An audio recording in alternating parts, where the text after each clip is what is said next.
Assalamualaikum warahmatullahi wabarakatuh. Perkenalkan, nama saya Fitri Sasongko Ciputra, Teknik Mesin Universitas Jana Batra. Kali ini saya akan mempresentasikan yaitu perencanaan sistem penyediaan air bersih PDAM di Kota Purworejo.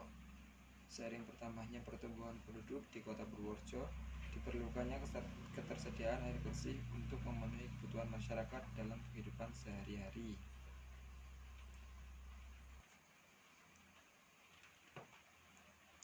Dengan maksud dari perencanaan sistem penyediaan air bersih PDAM Kota Purworejo adalah untuk penataan dan pengembangan jaringan distribusi air bersih dengan efektif dan efisien, dengan tujuan untuk memenuhi kebutuhan air bersih masyarakat Kota Purworejo tahun 2021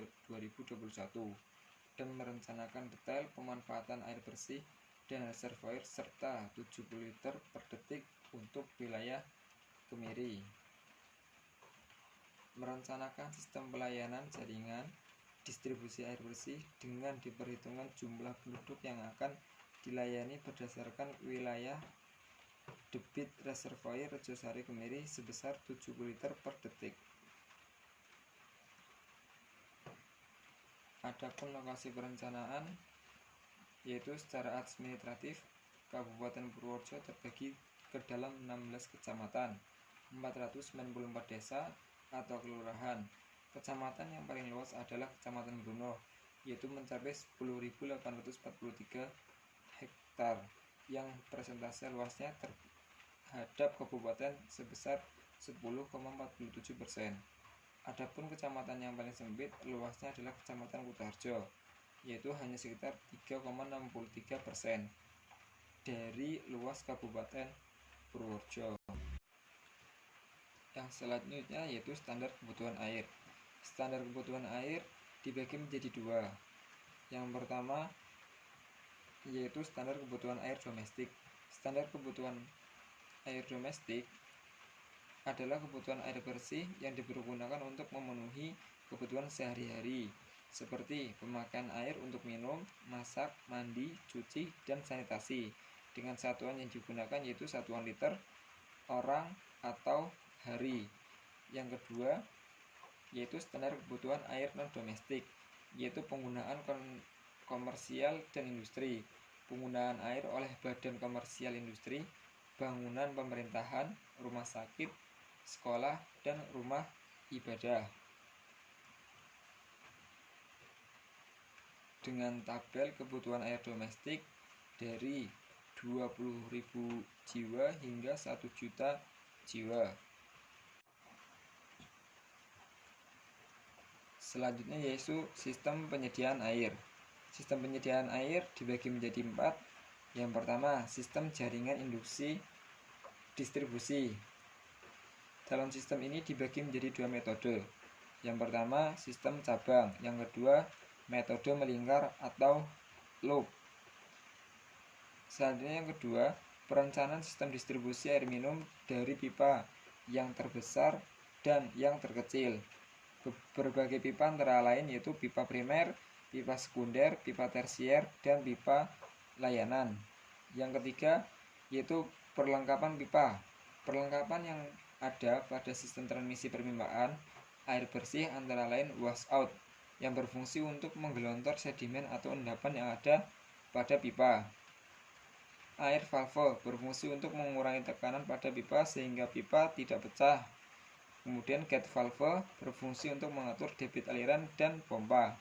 Yang terakhir jenis pipa.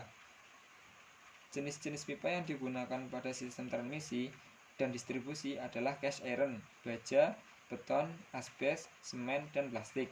Kedalaman penanaman pipa dihitung dari permukaan tanah terhadap bagian atas pipa, tergantung pada kondisi lapangan. Untuk kondisi lapangan ditentukan 50 cm.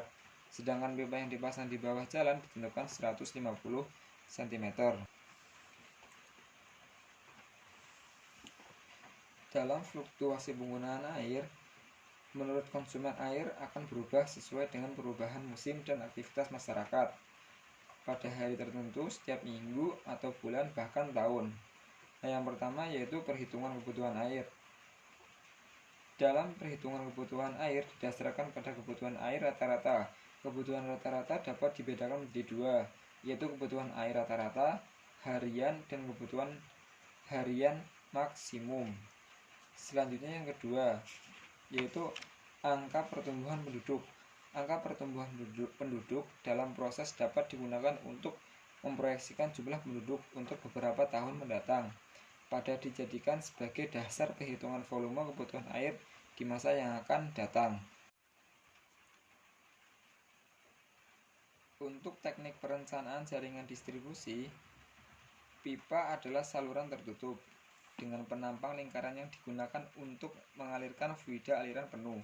Fluida yang dialirkan melalui pipa berupa zat cair atau gas, tekanan lebih besar atau lebih kecil dari tekanan atmosfer. Apabila zat cair di dalam pipa tidak penuh, maka aliran termasuk aliran terbuka.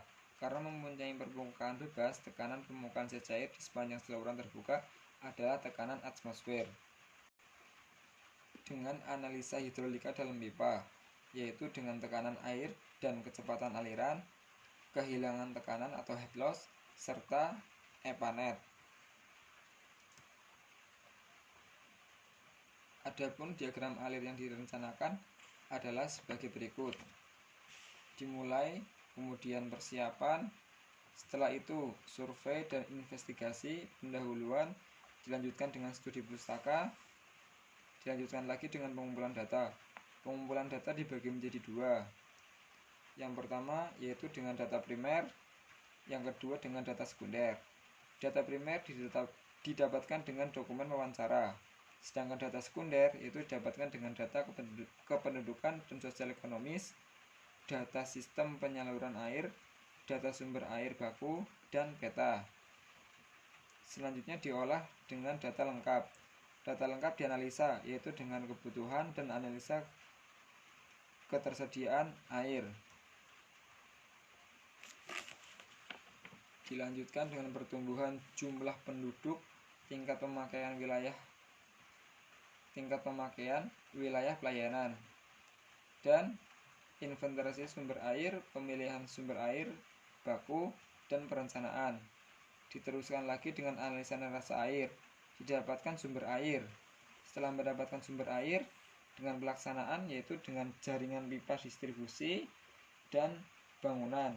Setelah itu dengan rencana anggaran biaya yang dibutuhkan, serta rencana kerja dan syarat-syarat. Setelah itu selesai.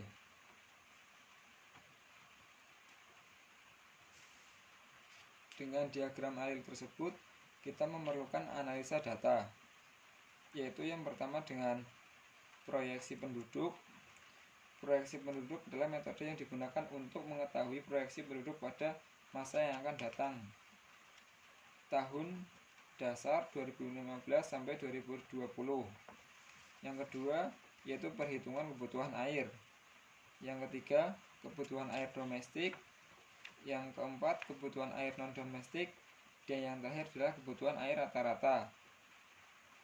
Kebutuhan air rata-rata nanti akan diperoleh dari hasil perhitungan kebutuhan air total ditambah dengan kebocoran air sebesar 25% dan kebutuhan total.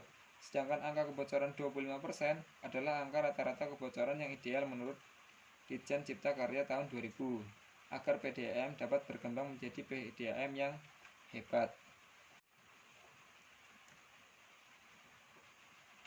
Selanjutnya dilanjutkan dengan perancangan jaringan pipa distribusi. Perbedaan ketinggian antara daerah pelayanan terhadap reservoir kemiri mengakibatkan adanya energi potensial, maka dalam pengairan menggunakan sistem gravitasi. Yang pertama kita menggunakan pendekatan menggunakan rumus Hessen-Williams-Darcy.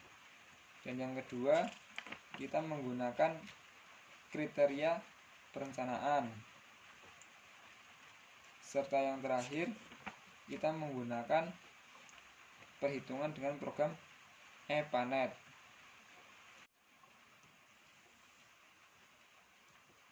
Selanjutnya yaitu dengan rencana anggaran biaya jaringan sebesar 8.639.658.000 rupiah guna untuk pemasangan PDAM di Kota Purworejo dengan jangka waktu pelaksanaan pengadaan dan pemasangan sampai dengan selesai diperlukan waktu selama 18 minggu. Kesimpulannya yaitu debit rencana yang akan disalurkan ke wilayah studi sebesar 70 liter per detik dari reservoir Rejosari Kemiri mampu memenuhi kebutuhan air bersih sampai tahun 2021. Perencanaan jaringan pipa distribusi sepanjang 11.150 meter menggunakan pipa jenis PE dengan diameter 300 mm, 250 mm, 150 mm, dan 100 mm. Terima kasih. Cukup sekian presentasi saya tentang perencanaan sistem penyediaan air bersih PDAM Kota Purworejo. Apabila banyak kesalahan, mohon maaf yang sebesar-besarnya. Saya akhiri. Wassalamualaikum warahmatullahi wabarakatuh.